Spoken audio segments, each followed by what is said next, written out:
County leaders joining the trend to make it easier for businesses and places of worship to move their operations outdoors. Healthcare workers in San Diego joining a national protest, how they say the government is failing them as they help fight the pandemic.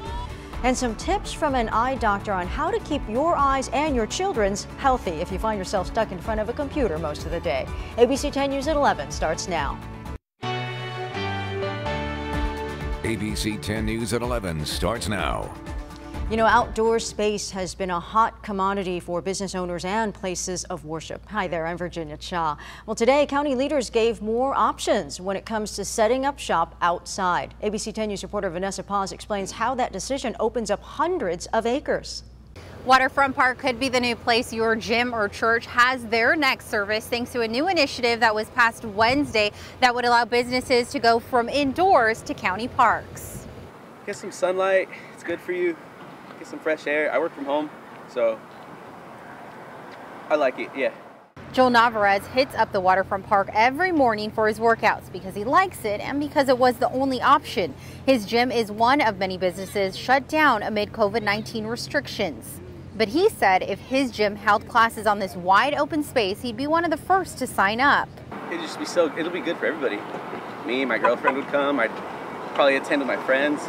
And that could soon be a reality for him and thousands of other San Diegans. We need to be creative and provide a lot of flexibility, particularly to our churches, places of worship, our gyms, and other fitness-oriented business. Thanks to a new permit plan passed by county supervisors, including Diane Jacob.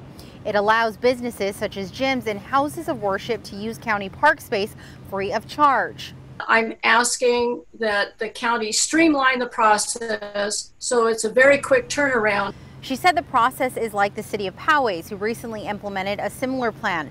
Businesses apply for a free permit, then they could use any of the county's 30 parks for service. Reservations are optional. Trying to make it as easy as possible for our businesses to survive during this very, very difficult time. And this is just one more way to do it.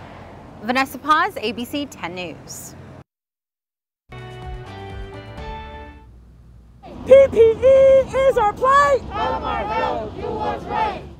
This morning, local nurses joined thousands of healthcare workers across the country to ask the federal government to ramp up production of PPE. ABC 10 News anchor Mary McKenzie spoke to nurses in Escondido about their demands.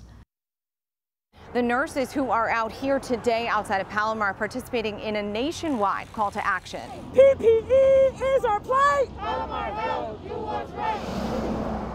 Holding signs and standing in solidarity on the sidewalk in front of the hospital in Escondido, members of the California Nurses Association and the Healthcare Employees Union are participating in this National Day of Action. That's why there are 200 events across the country to bring attention to this. They talked about off and on shortages of PPE at hospitals around the country, specifically the shortage of N95 masks that they say they are still experiencing regularly.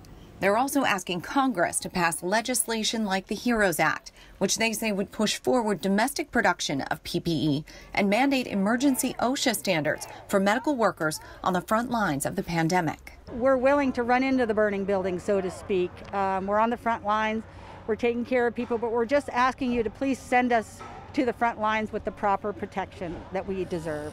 Mary McKenzie, ABC 10 News. Palomar Health has since responded to this morning's protest, saying, quote, Palomar Health has always met or exceeded California state mandated staffing ratios and meet or exceed all PPE requirements. Well, there's some questions about the accuracy of the number of positive COVID-19 cases being reported across the state. Officials say a technical problem is causing a lag in the counting of test results. So there's now doubt as to how accurate recent data is that shows improvement in infection rates. The State Health and Human Services Secretary says in recent days, California has not been receiving a full test count through electronic lab reports. He says the state is trying to fix the issue and relay information manually. New today, a local lawmaker joining a push for improved workplace safety amid this pandemic. Today, Assemblywoman Lorena Gonzalez and other members of the state legislature calling for a bill that would organize coronavirus reporting in the workplace. The lawmakers say in order to get accurate data on outbreaks at work, employees need to be empowered to report conditions, and businesses and state agencies need to be organized in collecting that data. They say streamlining all of that will help us safely reopen the economy. You know, one thing a lot of us are dealing with right now, more than ever, is the effect of looking at a computer screen all day. As part of the ABC 10 News Ask the Expert series, this morning we talked with an ophthalmologist about the effect that could be having on children, in particular during remote learning.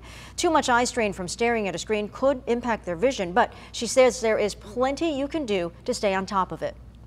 Especially during this pandemic, we need to remember to take our children outside. You know, take them for a walk, a run around the block. Some other questions Dr. Sandy T. Feldman had. The 20-20-20 rule, you may have heard of this. Every 20 minutes, look at something 20 feet away for 20 seconds. She also suggests looking into getting those blue blocking glasses, which will help filter out blue light that is emitted from electronic screens.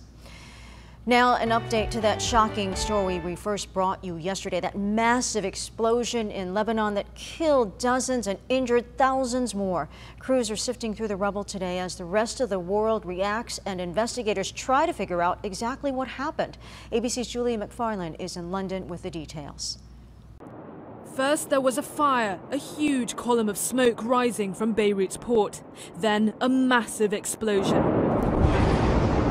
The force of the blast was so strong, its shockwaves blew out glass and tore buildings across the city, ripping balconies off onto the streets. The moment captured on camera during this bridal photo shoot, sparking panic. The blast was felt more than 150 miles away, even registering on US seismographs used to measure earthquakes.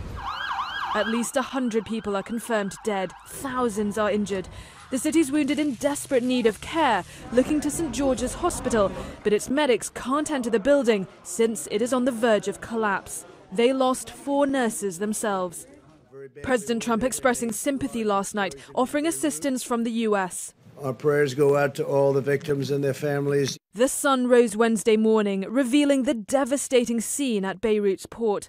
The explosion linked to 2,750 tons of ammonium nitrate stored unsafely in a warehouse, the same material as the Oklahoma City bombing in 1995, but reportedly 1,000 times stronger.